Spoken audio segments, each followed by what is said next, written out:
Today is training number 265. Topic title for today, team growth problem. Team growth problem. So if you're on social media or you're on the Zoom right now, if you feel like that you've had a problem, not just getting a team, but actually sustaining and growing a team, put a 111 inside the chat box or the comments.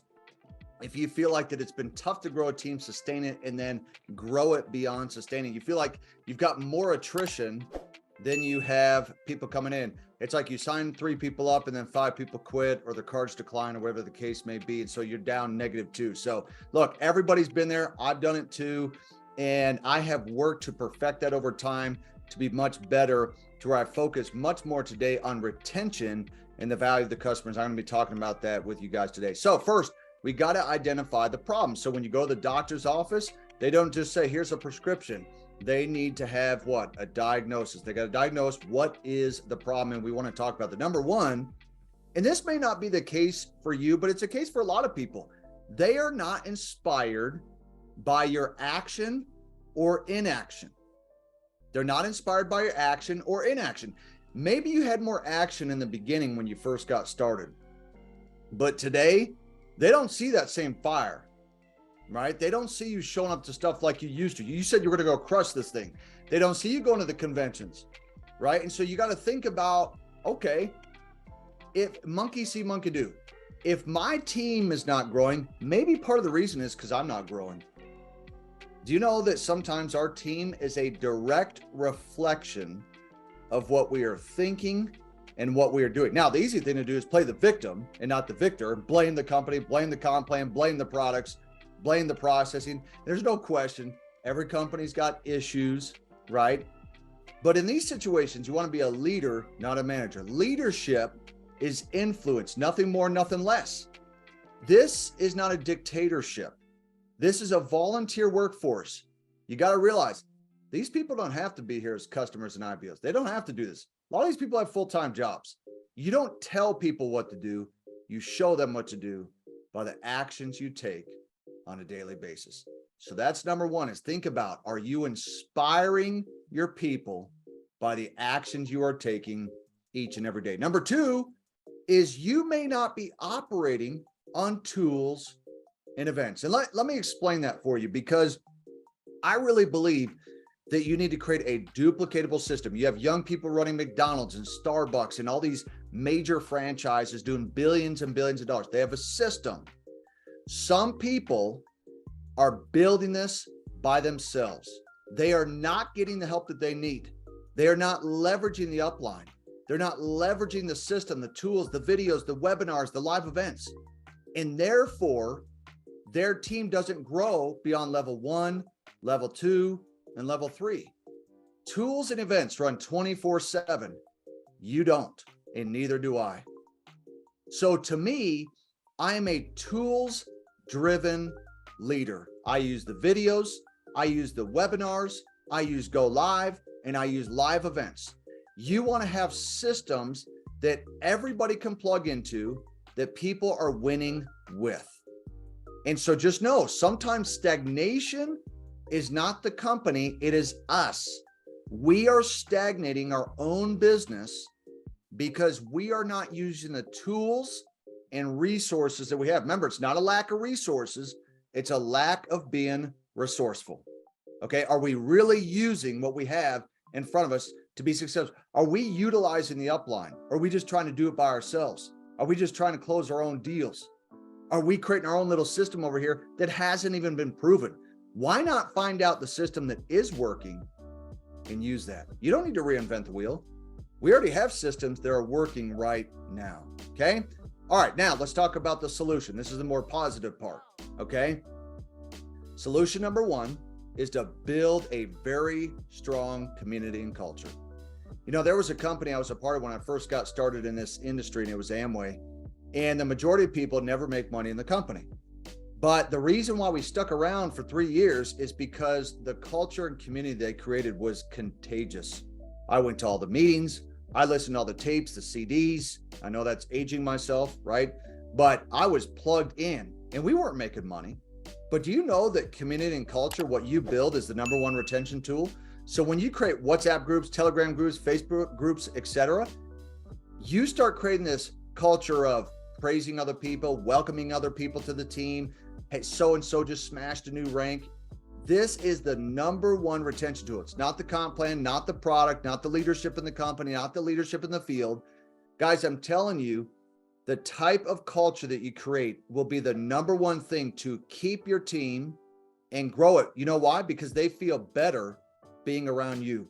They feel better being around the community. See, if they're off by themselves and they no longer have that quote support group, which is what so many people need these days, is a support group. Now they have nothing. Now they're actually missing out on their lives being better. The reality is their life is better being involved with your team, with this team, with this company, right? So think about that, okay? All right, and then number two that I want to talk about as part of the solution that I think is important for you guys, and I'm gonna take this off the screen share. Number two is product and value focused. Product and value focused. So I have the highest retention that I've ever had in this industry because I became a product of the product and I became product driven focused. It is the number two thing to retention.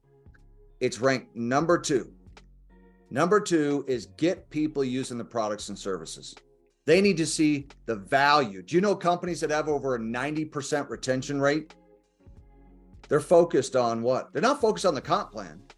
See, the behavior of the customers and people using the products and services, that's what drives the compensation plan, right?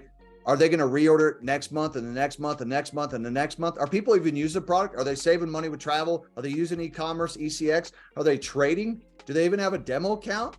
Otherwise, they're going to come in one door and quit the other, go out the other. They're going to come in for 30 days, 60 days, 90 days, and they're out. So look, myself, you included, we all want to make commissions, right? But at the same time, as you're going along, make sure that people use the products and services. Even if they're doing trading, if it's on a demo account, a practice account, that's okay. Get them plugging in. It is the number one. Number two thing, number one thing is culture. Number two is the value of the products and services. You want to get their mentality to think like this. They have a house payment, car payment, credit card payments, stuff like that, cell phone payment. They're going to keep paying their cell phone. You want them to see the value so high with the monthly subscription, 175, 185, 200, 250, or whatever they're paying, that they would make this payment just as much as they would their house rent. But they'll only do that if they see the value. Otherwise, if it's all about the compensation plan, then they're not going to see the value in what it is that we have to offer and say, well, I wasn't able to build it anyway, and I wasn't trading. I didn't really see the value in services. So here you spend all the time. Some of you spend an hour, 2 hours, 3 hours, even months at a time trying to enroll a new person. And then they quit 30 days later. To me, a lot of times what that says is that they're truly not plugged in to the products and the services that we have. Guys, be a product-driven person. If you look at some of the top enrollers of all time in company history, including myself, including Michael Martin and others, they are focused on customer acquisition and getting people to be a product of the product, and then they're building the business. It's the number one thing for retention, culture, and seeing the value of the services. If they don't see the value, they quit. It's no different than the gym. If they don't see the value in paying for their monthly membership for their gym, they're not using the weights, they're not seeing that their body's changing, they're not feeling better. Guess what? They're going to cancel their membership. It's no different than anything. Think of the subscriptions you have right now, Hulu, Netflix, the gym, whatever subscriptions that you have right now. Why are you paying for those subscriptions? Usually it's because you see the value. That's why, right? So guys, here's what I want to do. I want to give you access to this presentation and training today. I want you to go right now onto my Instagram, go to Brandon Boyd Official. I only have one account, Brandon Boyd Official. I'm going to give you today the recorded presentation of this, and I'm going to give you the PDF. I want you to use this to look at as a resource of what can I do better to not just grow a team, but to sustain and then grow it beyond sustaining, right? You're not always going to be a momentum. Just know that you will not always be a momentum. You have the ups and downs, the peaks and the valleys, but some of you have been in the valley for too long. It's time to change.